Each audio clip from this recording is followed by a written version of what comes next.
J'ai une très mauvaise nouvelle. Je vous le dis, je commence l'émission par une nouvelle.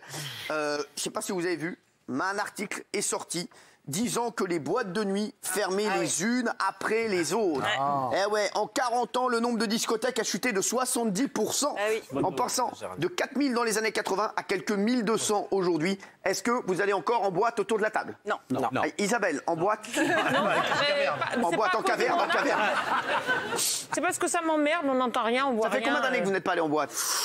3 ans. Mais 3 ans? 3 ans, mais c'est pas 3 ans. longtemps. Ah ouais, bah non, c'est pas longtemps. Mais vous avez été où en boîte? Une boîte de nuit à Annecy. Non, c'était quoi? Oui. Oh, j'ai oublié le nom, hein. Mais je me suis emmerdée comme dans toutes les boîtes de nuit. C'était pas le Tatouf Métouf?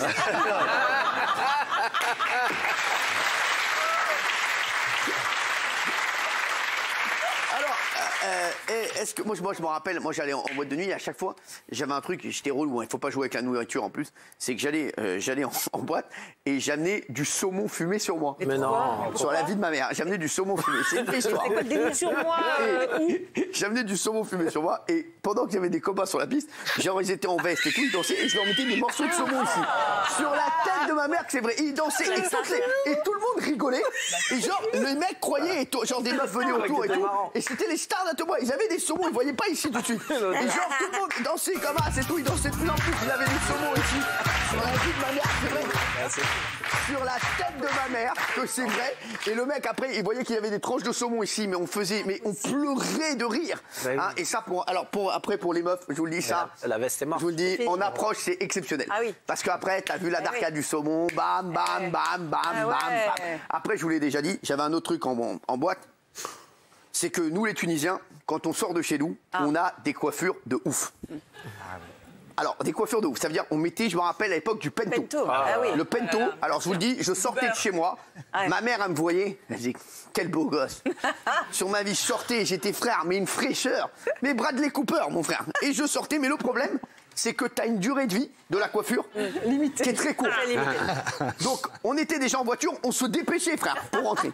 Et on avait un code en boîte parce qu'à un moment, moi, à chaque fois, donc, on parlait avec des meufs en boîte, et il y avait un copain à nous qui était chargé de faire le tour des autres potes. Ah, c'était Monsieur Pento? Exactement, c'était Monsieur Pento.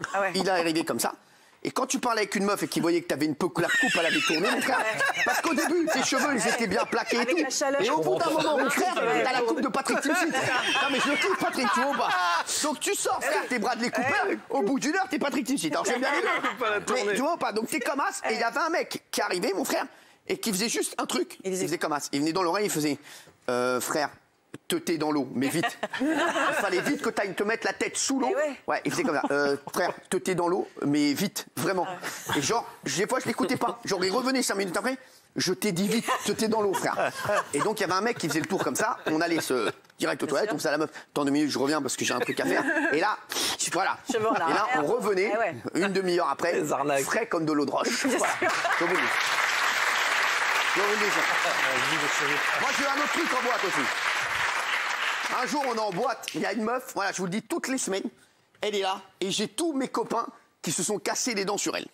Et j'ai un copain à moi, lui, c'est Attila. Ça veut dire, si lui ne pécho pas, personne ne péchora. Je vous le dis. Et donc, qu'est-ce qu'il fait, ce tarbas? Il voit que je suis avec la meuf, et il voit que... Il se passe des trucs. Il se dit, ça commence à un truc. Il vient dans la boîte, je vous jure que c'est vrai, hein, je suis avec la meuf, et c'est chaud. Ça se passe bien. Il vient me voir, il me fait, je peux te voir 2 minutes? Je dis non mais frère, on se verra après, on va faire le chemin ensemble pour rentrer, on se verra après. Il me dit non, je veux te voir tout de suite. Je lui dis non, il me dit il faut que je te voie, il y a une embrouille, viens vite avec moi. Il m'amène, écoute-moi bien, on sort de la boîte, il m'amène, il me fait marcher, mais bien 500-800 mètres. Hein. Mais non. Et là j'arrive, je dis c'est où l'embrouille? Il me dit non mais qu'est-ce que tu crois? Ça fait 3 semaines que je suis sur la meuf, tu crois que tu vas arriver, tu vas la toucher comme ça? C'est ma vie, c'est vrai. Je reviens dans la boîte. Je reviens dans la boîte après. La meuf, je l'ai plus jamais revue. Plus jamais revue, mon frère. Plus jamais revue, oui. Vous n'étiez pas beau, ni riche, ni célèbre. Est-ce que vous rentriez facilement dans les boîtes de nuit? Frère, j'étais mort. Reprends ta question déjà. Ouais, c'est vrai. S'il vous plaît, c'est pas parce que vous avez été mannequin, on a vu. Hein. Vous savez, il vaut mieux être au top jeune et au top après. Je suis bien d'accord. Vous savez, jeune, c'est facile. Ouais, c'est au top après. Non, mais c'est vrai. Les chéris, est-ce que vous avez des trucs, vous, en boîte, qui vous sont arrivés? Eric, Moi, j'y suis allé 5 fois en tout dans Toi, ma t'allais vie. dans des boîtes, Dans ma vie. bibliothèques. Il a toujours été ringard. J'y suis allé 5 fois en tout pour faire plaisir à ma sœur, à mon ex. Voilà. Je me suis endormi 2 fois. Non. Ouais, je me suis Ouais, endormi faut le 2 fois en boîte. C'est ouf. En boîte Ouais. Et une fois, j'ai été invité dans une boîte très sélect. Vous vous souvenez de Christian Audigier? Bien sûr. Ouais. Mort très jeune, il avait sûr, le une pauvre. super soirée à Cannes, tout le monde se battait pour entrer. Il m'avait donné un ticket d'entrée et au bout d'une heure, je m'ennuyais tellement, j'ai envoyé un mot pour lui demander s'il n'y avait pas un coin dans la boîte où on pouvait lire. Non. Et il m'a dit non, mais que c'était la première fois qu'on lui envoyait un message. Ah, quand c'est même. horrible. Eh ben, Benjamin Non, je m'ennuie, Castaldi je m'ennuie, demande je s'il y a un coin dans la boîte où on pouvait chier. Non mais le concept de boîte, ça m'échappe.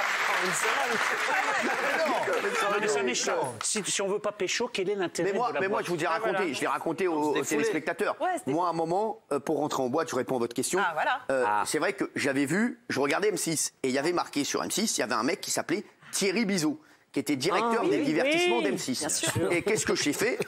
J'appelais M6. Maintenant, moi, j'avais une teuté, frère, rien à voir avec le directeur des divertissements d'M6.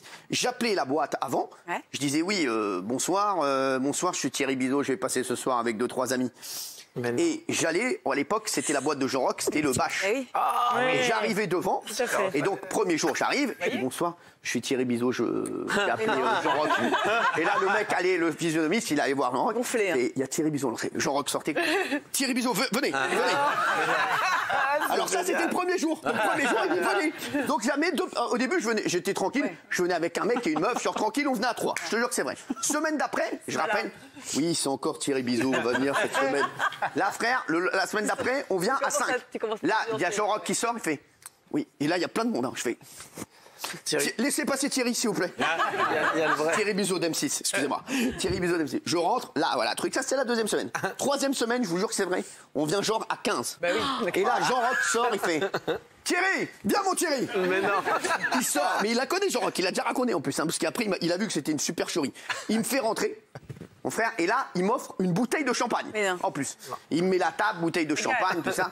Et moi, je connaissais des mecs dans la boîte. Et les mecs, ils m'appelaient à nous Cyril, voilà. Et à chaque fois que j'en repassais, ils disaient Thierry, ça va Thierry? Et les mecs à côté. Mais Thierry, C'est une vraie histoire. C'est une vraie histoire. Et les mecs à côté, ils disent pourquoi t'appelles Thierry ce soir là? J'ai dit ta gueule, t'inquiète pas, t'emmerdes pas avec ça. Là. Et à un moment, je l'appelle. Et Jean Rock veut me voir, il me dit ouais, j'aimerais bien te proposer un projet pour M6. Donc moi je suis dans la merde. Parce que je sors de la boîte et il me dit j'aimerais bien te proposer un projet pour M6. Ça. Je fais écoute, là je pars en Afrique pour 6 mois. Parce que là je vais développer tout M6, tout là-bas, tout ça. Mais à mon retour, je t'appelle. Donc là, j'y vais plus et je vais à Saint-Tropez pour les vacances. Et là il y avait une boîte avec Jean Rock. Là, pareil, Ah oui. c'est Thierry Bizot. Je suis sur Saint-Tropez, figure-toi, mon Jean Rock. Là, j'arrive. Jean Rock, pareil, viens, mon frérot. On va se voir. Hein. Et là, je le prends un peu à côté de moi. Parle-moi un peu de tes projets, tout ça que t'as sur M6. Maintenant, le mec, il me fait les projets. Maintenant, moi, je suis pas du tout dans la télé, les mecs. Hein. Moi, je vends des chemises sur le marché. C'est vrai, en plus. Des chemises Yves Dorsey sur le marché. Donc, frère, et là, le gars, il me fait là. Je fais non, c'est un beau projet. Je pense qu'on va le faire, tout ça. Donc, le gars, et là, il est persuadé que je suis Thierry Bizot. Le problème, c'est que 2 semaines après, Jean Rock est à Saint-Tropez. Et là, on lui dit. Il y a Thierry Bizot qui a lancé. C'est un ami. Et les gars, il y a le vrai Thierry Bizot qui est venu dans sa boîte à Saint-Tropez. Jean Rock descend, il voit comme ça, il fait lui c'est Thierry Bizot. Thierry Bizot c'est un ami à moi, je peux dire que lui c'est pas Thierry Bizot. Mais c'est une vraie histoire. C'est énorme. Non, mais c'est risqué. Moi, je connais Thierry Bizot. Il n'y a aucun rapport. Rien à voir. Rien à voir. Même Thierry. Mais quel Thierry? Mais j'ai une tête à m'appeler Thierry Bizot, frère. À la limite. Moi, j'ai une tête à m'appeler Thierry en Bizot, à la limite. Non, mais ce qui est fou, c'est ok, vous le faites une fois, vous dites ok, j'ai Écoute-moi non, bien, mais ça mais marche. mais je l'ai poussé. Mais non, ça J'ai marche. poussé. Ah, bah oui. Et après, donc là, il y a Thierry Bizot qui vient. Jean Rock, il dit non, mais je connais Thierry Bizot. Et là, il y a Charlie et Lulu qui arrivent dans la boîte. Là, j'ai vraiment pas eu de chance. Et Charlie et Lulu. Et là, Jean Rock va voir Charlie et Lulu, il fait t'as vu, il y a un mytho qui veut se faire passer pour Thierry Bizot. C'était à l'époque du Hit Machine. Et là, Charlie et Lulu, ils font ah non, mais c'est vraiment Thierry Bizot. Merde. Pourquoi? Lui, c'est Thierry Bizot, lui. Mais c'est qui? Oui, mais attends, c'est qui? Parce que je croyais un mec qui se fait passer pour Thierry Bizot depuis des semaines et des années. Et là, donc, il fait rentrer Thierry Bizot. Et voilà. Et un jour, il est à Comédie invité. Et il voit un mec à poil passer dans la rue. Je vous jure que c'est vrai. Et il fait comme ça, en direct, comme ça. Mais c'est Thierry Bizot! C'est une vraie histoire. Et là, regarde. Pour vous dire, si les boîtes ferment, on n'aura plus tout ça. Et ça, c'est grave.